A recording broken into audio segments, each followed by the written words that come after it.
At my husband's funeral, my son Daniel stood at the podium with a trembling voice and thanked another woman. "She was the one who was truly family to us," he said. At that moment, all eyes in the room turned to the woman in the front row, the one in the fitted dress and perfect makeup, with delicate tears resting in her eyes. And me, the real wife, the mother. I sat off to the side, unnoticed, invisible. When the lawyer later informed me that my husband had left everything to her, not a single dime for me, Linda McAllister embraced my son and smiled a triumphant smile, as if she had already won. But then I pulled out the second will, and just like that, there was no one in the room smiling anymore. I never imagined my life would begin anew at a funeral. Robert died in a sudden car accident. He was driving downtown that morning in a heavy rain.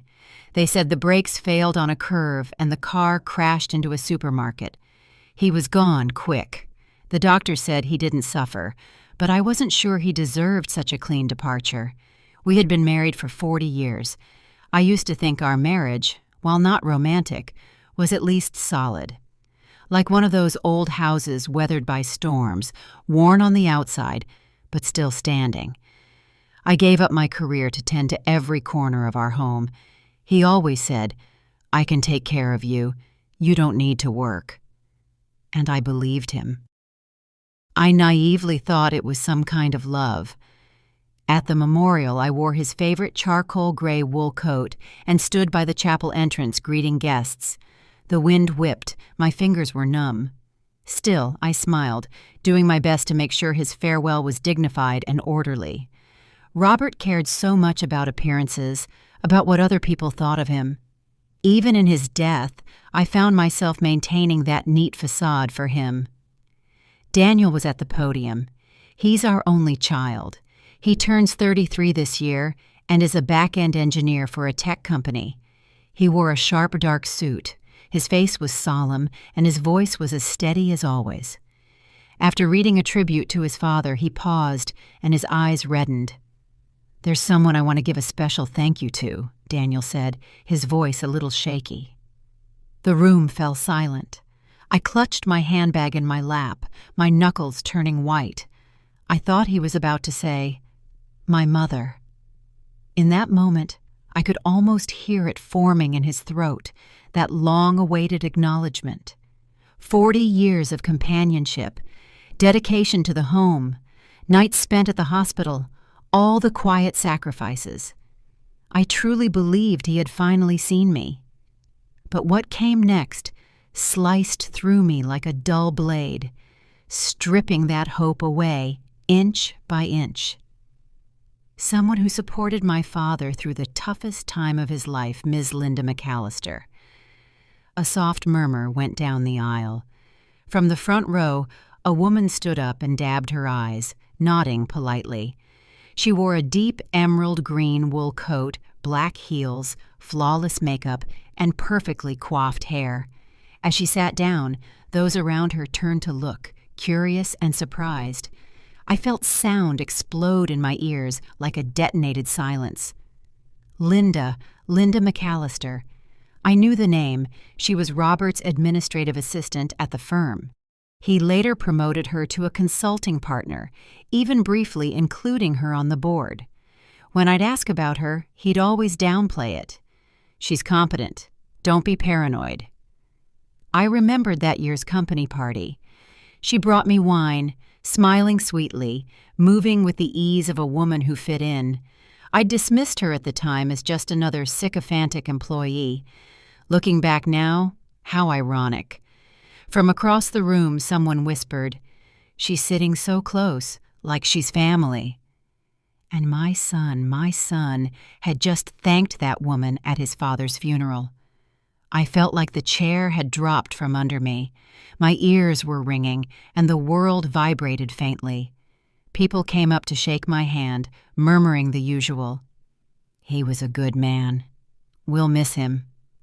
I nodded automatically, like a machine repeating pre-programmed responses. I had planned to hold on until the end, to maintain appearances. But then I heard Daniel whisper to Linda, You're the one who's truly family." I nearly dropped the teacup in my hand. In that moment, I realized this funeral wasn't for Robert. It was for a hidden world I didn't know existed, and I was just a stranger, a discarded observer. That night, back home, I sat in the empty living room.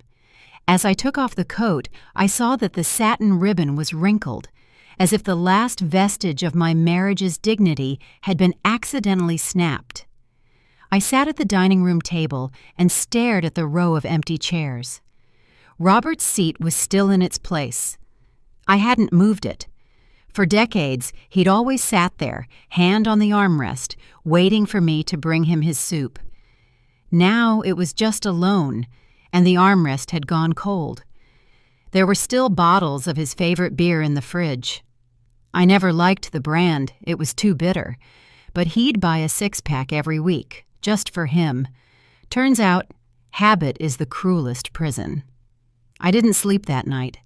I pulled out some old photo albums. In the photos, we were still young. There was light in his eyes. I smiled easily back then. I even found an old employee ID from when I was a financial consultant at his firm. Short hair, self-assured, always seated second from the right at every board meeting. Then he told me, "You should quit. I'll take care of everything." And I, foolishly, listened. I closed the album and poured myself a glass of water. The kitchen clock ticked. I realized all the pride, all the patience I had once poured into keeping our marriage intact had been buried the moment he died. What I didn't know, however, was that beneath all this was a deeper betrayal. The next morning, every word I heard in the lawyer's office felt like a line from a life script I was never invited to read. The air smelled faintly of ink and old wood cabinets. A faded print of the Constitution hung crooked on the wall, and sunlight filtered through the blinds, slicing the floor into narrow strips of light. It was the law firm Robert had designated before his death. The lead lawyer was a man in his 50s with a slow, heavy voice. Every syllable was drawn out as if to underscore something unsaid. "Pursuant to the will signed by Mr. Robert De Smith 3 years ago," he began with mechanical calm, "the majority of his assets, including the main residence in Summerball, the vacation property in Nantucket, and the remaining balance of his personal accounts, shall be inherited by Ms. Linda McAllister." I wasn't just stunned. I felt like I'd been pushed off the main stage of my own life, left standing behind the curtain in a dead spotlight, unsure if I had ever truly played the part I thought was mine. I turned to look at Daniel. He sat ramrod straight, his gaze fixed forward, as if he were listening to a quarterly financial report. His fingers were perfectly interlocked. Not a hint of surprise, not a shift in his expression, as if he had known all along. When the reading was over, I stood up and walked over to him. "You knew," I said in a low, trembling voice. "Didn't you?" He looked at me with a strangely serene tone. "Dad had his reasons." "His reasons," I whispered, the words choked in my throat.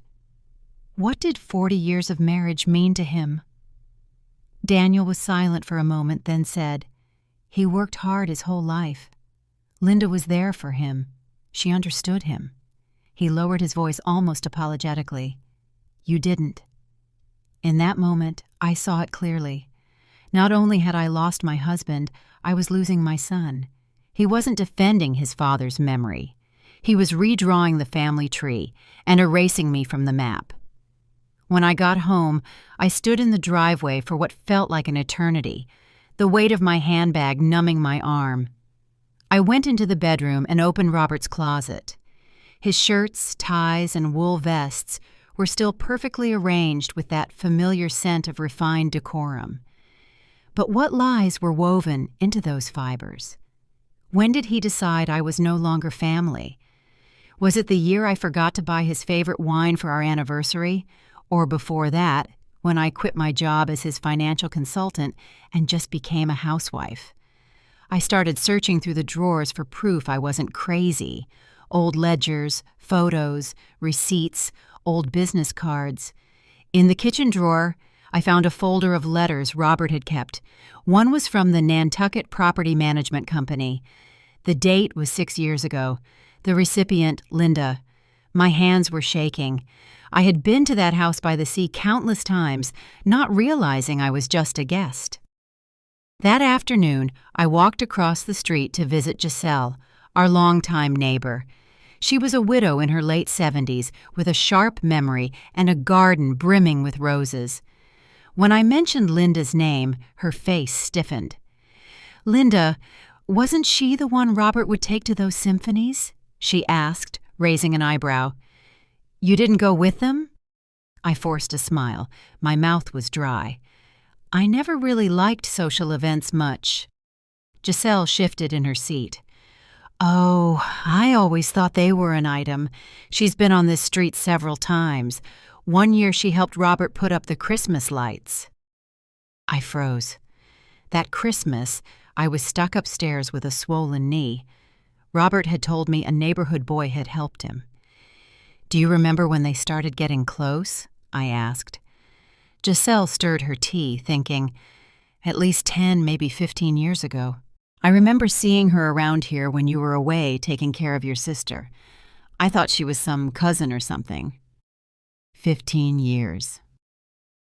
I sat in Giselle's sunroom feeling like a stranger who had walked into the wrong house. All these years, I had managed our retirement budget down to the last penny. I had chosen his bathrobes, scheduled his physicals, and even dipped into my parents' last savings to rescue his company during a cash crisis. And he had been building golden bricks for another woman's future out of my sight, out of my reach. Returning home, I finally found an old cardboard box in the basement filled with photos. There was Robert standing next to Linda at a company event. His hand rested gently on her arm, smiling a radiant smile like never before. He looked relaxed, younger, happier than he ever looked beside me. And in one photo, there was Daniel, barely 18 or 19, standing with them. His smile was nervous but not reluctant. One corner of the photo was marked out. I rubbed it gently with an eraser and uncovered a line written in pen. "Our little family will be official one day." I could almost hear something break in my chest. It wasn't a heart, it wasn't glass, it was something deeper, something called trust, and it would never be whole again. That night, I lit a single candle in the kitchen, and, for the first time in this house without Robert, I put on music, a slow, soft, unhurried jazz record. I started to wonder. Maybe I'd lived my whole life to his rhythm and never danced to my own. But not anymore. From now on, the music, the beat, the dance steps, it's all mine to choose. I thought the worst was over. The will, the truth about the properties. Linda, taking her place at the center of it all, brazenly labeled as family. That was enough humiliation for a lifetime. But I hadn't realized that what would truly break my heart was Daniel. He is my only child. I had believed that however unrecognizable the rest of the world became, he would still be mine. We agreed to meet at the town cafe, the one where he used to get caramel dessert as a little boy. He showed up in a trench coat, his demeanor stiff and formal, as if he were preparing for an interview, not to meet his mother. Before I could sit down, he placed his phone face down on the table. He always did that, a subtle signal that any buzz could be a reason to abandon the conversation. "Why did you send Linda a legal notice?" he asked bluntly. I took a deep breath and looked him in the eyes. "Do you think I shouldn't have?" He shrugged. "She didn't hurt you. Dad gave her the money. It was his decision. Suing her just makes everyone uncomfortable." "Uncomfortable?" I said, my voice cracking with disbelief. "Daniel, your father deceived me for decades. I gave up my career for this family, my friends for you. I even sold my mother's emerald ring just to pay your college tuition. Do you know what that ring meant to me?" Daniel frowned, exhaling with visible irritation. "You always bring it up, like I owe you something." That hit me like a dull blow to the chest. It wasn't anger, not even an argument, just distance, a cold and definitive distance.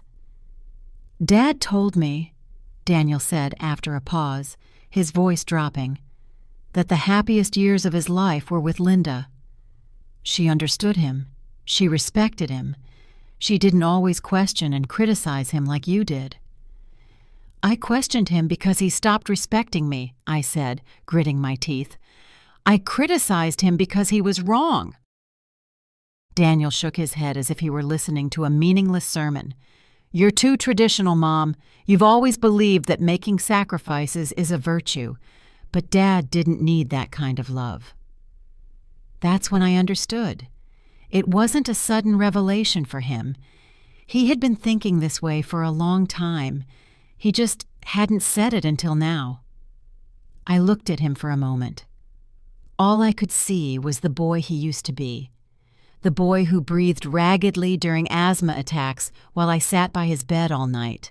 The teenager who was bullied in school, whose dignity I defended as if it were my own. The 17-year-old whose heart was broken for the first time, and who curled up next to me on the backyard bench in silence until the stars came out. Did he remember any of that? I reached into my purse and pulled out an old, faded photograph. "That summer when you were 2, we went to the beach," I said, sliding the photo across the table. "Your father backed out at the last minute for work, so it was just the 2 of us."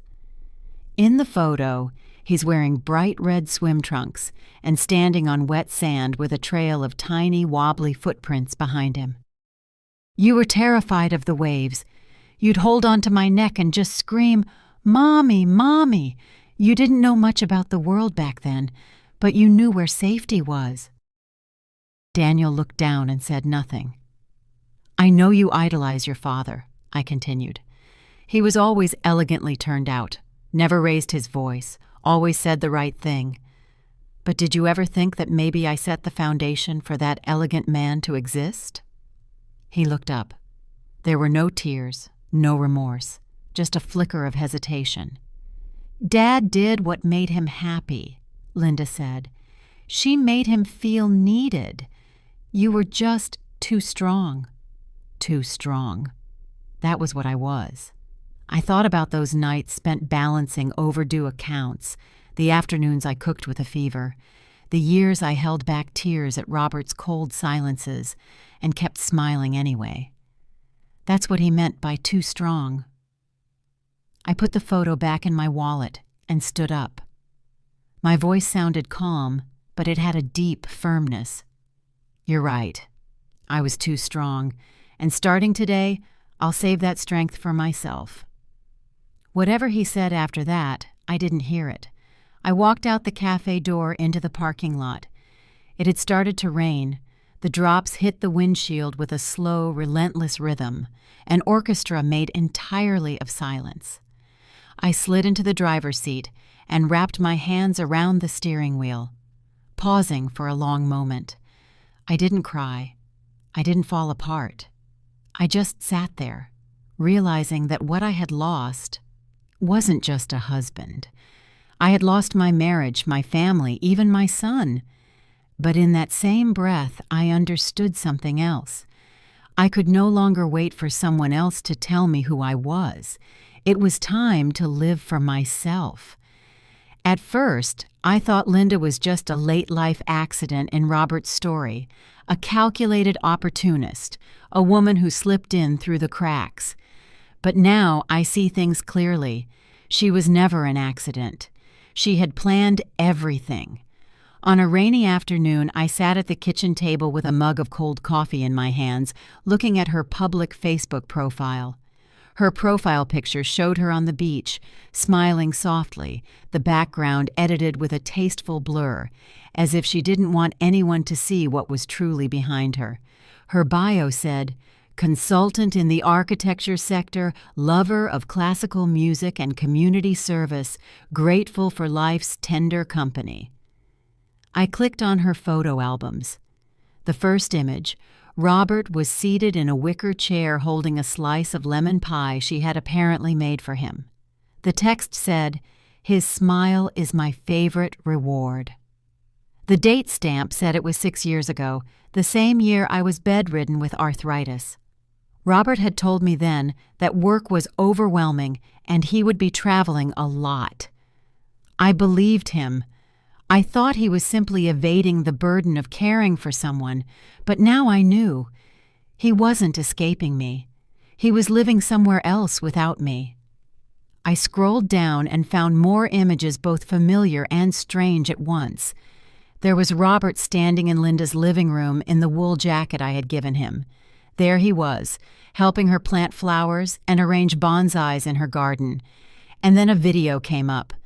Robert was toasting her with a Christmas song playing softly in the background. Daniel was there. I froze. My hand hovered over the touchpad. Daniel, who was still in college at the time, had slightly longer hair and a shy, boyish face.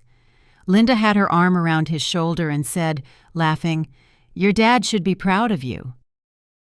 That's when I understood. Linda was never just Robert's secret. She had been positioning herself for years as part of our family. And I was the woman she planned to displace. I called Ruth. Ruth Lanier had been a close colleague during my years at Robert's firm, one of the few women I had kept in touch with after I left the job. She was semi-retired now, helping her daughter raise a grandchild, and taking on the occasional freelance financial case. She answered on the second ring with the same energy she always had.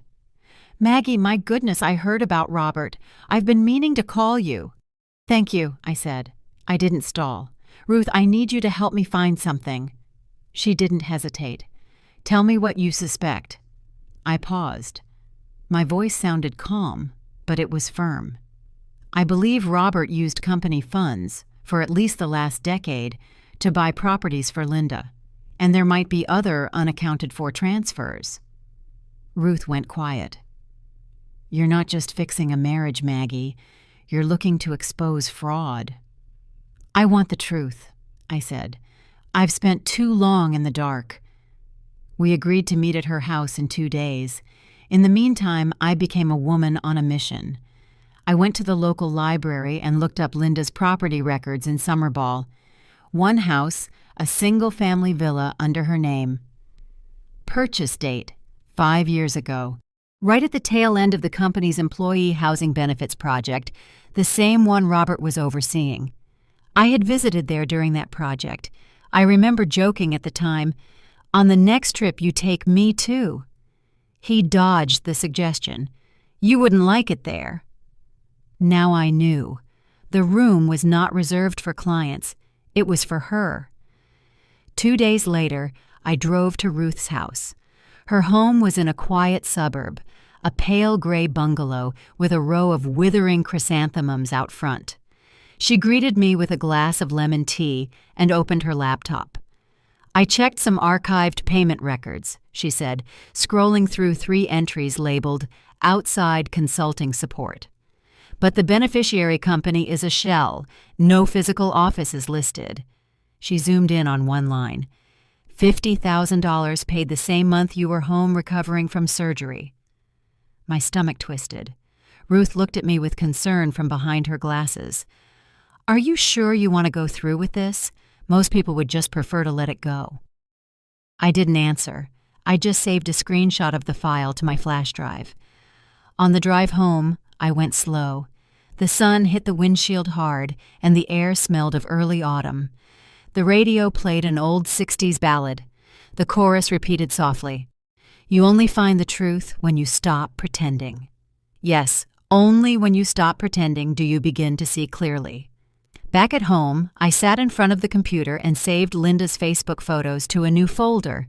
I named it Evidence. I was no longer the woman who buried her emotions behind a stove. I was Maggie Smith, the legal wife of Robert, the mother of Daniel, the one who had been edited out of her own life story, and the woman who was about to rewrite the ending. The second batch of documents from Ruth arrived just as I was wiping down the kitchen sink. Sunlight filtered through the blinds, casting clean stripes across the countertop. I paused for a second, with a rag in my hand, and thought that was how my marriage had been maintained. Tidy, silent, until the kitchen no longer felt like mine. The email subject was simple. 3 suspicious transactions. Key: preliminary legal feasibility assessment. I opened it. A few familiar PDF statements filled the screen. Ruth had annotated them. The company name, Quinte Consulting LLC. The account tied to Linda. The transfers, 3 payments totaling over $350,000, carefully staggered over 5 years, each one timed just outside the company's official audit cycles. She added a note: "This sum lacks sufficient justification. Unless invoices for services of equivalent value can be produced, this is potentially a fraudulent gift." There it was, the proof. I felt a knot of resolve form in my chest. I knew what to do. That afternoon, I called a lawyer who specialized in fraud and corporate law. "I have a whole host of questions," I said, my voice steady and clear. "I believe my late husband systematically plundered his company to aid his longtime mistress." The lawyer was a woman named Michelle Robinson. She was in her mid-50s, and her voice on the phone was warm and no-nonsense. She listened calmly as I talked. "You need to send me everything you have," she said. "Every document, every email, every photo." I hung up and started copying the files. When I was finished, I had over 50 documents. I printed everything out, arranged it neatly in a folder, and took it to her downtown law office. Her firm was in a glass skyscraper, and I took in the view of the Chicago skyline as I waited. When she walked in, she had a kind, professional smile. She had a sharp haircut that framed her chin and wore a perfectly fitted suit. She took the folder, flipped through it, and nodded. "We will go through this," she said. "I'll be in touch." "Thank you," I said, looking at her. "She betrayed me, and my son helped her. I want her to pay back every last cent." Michelle pushed her glasses higher on her nose. "We will do our best." The next few months were a whirlwind of appointments, emails, and legal proceedings. We filed a lawsuit against Linda McAllister, and the case made waves. Robert's former firm, his lawyer, and even his estate became entangled in the case. Then there was Daniel. He took Linda's side. He was outraged. "You're destroying his memory," he said to me on the phone. "Daniel, your memory of your father is a fairy tale," I said. "He was a con man who used money to betray me, his wife, and his son's mother. That's the truth." He hung up. I waited for him to call back. But he didn't. It hurt, but I did it anyway. I had to. The case went to court. Linda and her lawyer tried to paint it as a misunderstanding. They claimed the funds were legitimate payments for consulting services. They produced fake invoices that Robert had given her. But we had Ruth's evidence, and we had Robert's Facebook photos. I took the stand and told what happened. I talked about the 40 years of our marriage, about the sacrifices I made for him and Daniel, and about the pain I felt when I learned the truth. The judge, a black woman in her mid-60s, looked at me with understanding. I think she understood what goes on in the hearts of women like me. In the end, the judge ruled in our favor. She ordered Linda to pay back everything Robert had given her, including interest. The total sum was over $1 million. Linda had to sell the properties she had bought with the stolen money. She was broke. She lost her job and her reputation. I never saw her again. As for Daniel, he didn't speak to me for years. Then, when my father died, he called me. We met at the funeral and embraced. We began seeing each other again. I told him the whole story, and he started to understand. It took years, but we mended our relationship. He apologized to me. He said he was only defending an illusion the whole time. I hugged him and told him that I had believed in him the whole time, And in that moment, there were tears in many eyes. Daniel walked over and hugged me softly. "Mom," he said, smiling, "when did you get so good at giving speeches?" I smiled back. "I always was. You just weren't listening." We both laughed. Everyone laughed. Before the party was over, I took a short walk in the garden. I stopped in front of the crabapple tree I had planted 20 years ago. "Last year this thing almost died," I said. "I almost cut it down, but this spring it bloomed earlier than ever and it's still blooming." The women chuckled. I added, "Even she knew what is still alive should not be given up on." That night, when everyone had left, I folded up the chairs and put them away in the shed. The porch wind chime tinkled softly in the breeze. I turned to watch the sunset. It rested above the old maple tree at the end of the street, as if to say, "Who are you, really?" I took off my heels, walked barefoot into the house, hung up the dress, and went to bed. I knew who I was. I was a survivor, a fighter, and the truth had set me free.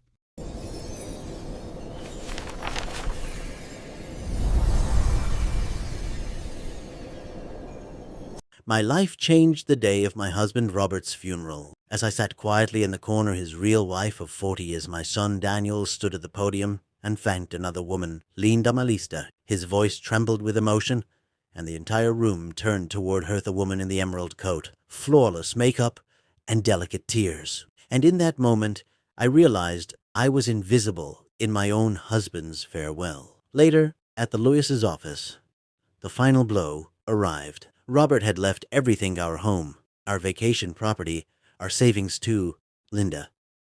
Not a single dollar for me. Daniel didn't look surprised. He simply sighed. Dad had his reasons. She was his real family. That was the day I understood. I hadn't just lost a husband. I had lost my son, too. As I searched through old letters and photos, the truth unfolded like a slow, cruel confession. Linda had been in Robert's life for over a decade. Holidays, symphonies, even family events. Daniel had known, the neighbors had suspected. Everyone but me. I had given up my career, my dreams, even my health, caring for a man who was building a future with someone else behind my back. But betrayal does one powerful thing: it wakes you up. The day Daniel told me I was too strong, I finally understood. Strength wasn't my flaw. It was my freedom. So I walked away from Téliès, the years of silence, the roles they forced me into. For the first time in my life, I chose myself. And that was the beginning of a new chapter. One that didn't start with a wedding, but with a funeral.